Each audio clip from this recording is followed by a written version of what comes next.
આજ રોજ અરવલ્લી જિલ્લાના મોડાસા ખાતે ટાઉન હોલમાં જે સમગ્ર વિકાસ સપ્તાહ અંતર્ગત જે કામોના લોકાર્પણ અને ખાતમુહૂર્તના જે કાર્યક્રમોનું જે કાર્યક્રમ થયો ત્યાં ઉપસ્થિત રહેવાનું થયું. તો મારી સાથે જિલ્લા વિકાસ અધિકારી, નગરપાલિકાના પ્રમુખશ્રી, તાલુકા મંડળના પ્રમુખશ્રી અને સર્વે કોર્પોરેટરશ્રીઓ અને સૌ આગેવાનો અને મોડાસા નગરજનો સાથે આ કાર્યક્રમની ઉજવણી થઈ. અને ત્યારબાદ અહીંયા કાશી વિશ્વનાથ મંદિરની બાજુમાં જે રિવર પાર્કનું ખાતમુહૂર્ત પણ કરવામાં આવ્યું.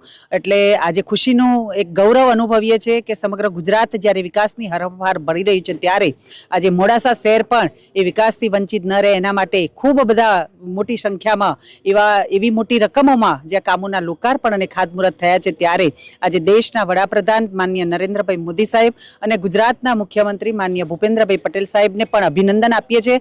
આવી જ રીતે સતત ગુજરાતમાં તમામ જિલ્લાઓના શહેરો અને ગામોમાં એ વંચિત સુધી વિકાસ પહોંચે અને તમામ યોજનાઓ પહોંચે એના માટેની જે સરકાર પ્રયત્ન કરી રહી છે એની સાથે નગરજનો અને સૌ લોકો કટિબદ્ધ છે. એમાં વહીવટીતંત્ર હોય કે ગ્રામજનો હોય કે નગરપાલિકા હોય કે જિલ્લા પંચાયત હોય, સૌનો સાથ, સૌનો વિકાસ, સૌનો પ્રયાસ અને વિશ્વાસથી આપણે સૌ ગુજરાતની વિકાસની હરણફાળ ભળી આગળ વધીએ એ જ શુભેચ્છાઓ.